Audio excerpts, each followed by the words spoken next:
তালাব ও হোসাইনিয়া ফাজিল degree মাদ্রাসা। মাদ্রাসাটি স্থাপিত হয়েছিল ১/১/১৯৮৪ সালে। আমরা আজকে সেই মসজিদে নামাজ পড়তে গিয়েছিলাম। দেখাচ্ছি মাদ্রাসাটা কীরকম, মসজিদটা কীরকম। আমরা ওখানে যাচ্ছি দেখে আমাদের এক বোন আবার ওনার বাসায় দুপুরে খাওয়ার জন্য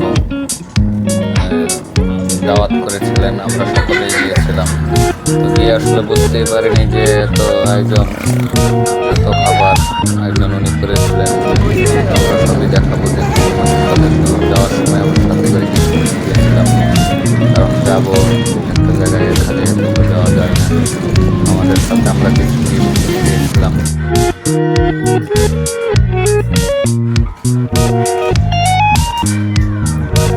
এটা হলো তালাব মসজিদ, যে মসজিদে আমরা জুম্মার নামাজ আদায় করেছি। এটা উজুখানা এবং এটা হলো মাদ্রাসার মাঠ। মাদ্রাসা এবং মাঠ বিশাল হলেও মসজিদে মুসল্লির সংখ্যা খুবই কম। মাত্র 2টা কাতার 3টা কাতার লোক হয়েছিল। মসজিদটাও ছোট। এটা সেই বোনের বাসা যার বাসায় আমরা দুপুরে খাওয়া দাওয়া করেছিলাম। তো বাসায় যাওয়ার সময় কোনো প্রকার বৃষ্টি নেই। আসার সময় খাওয়া দাওয়ার পর অনেক বৃষ্টি হয়েছিল।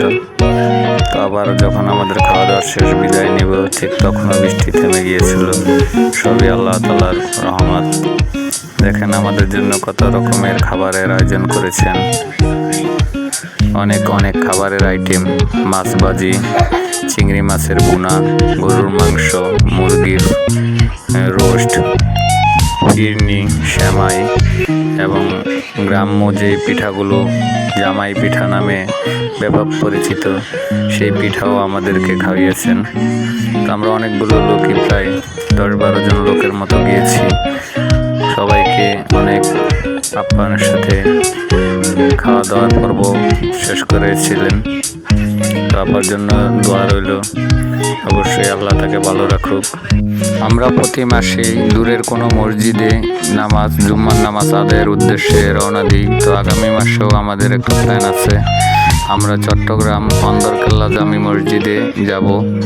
তো আমাদের সাথে যদি কেউ যেতে চান যাবেন, ইনশাল্লাহ আপনাদের সকলকে সাথে করে নিয়ে যাব।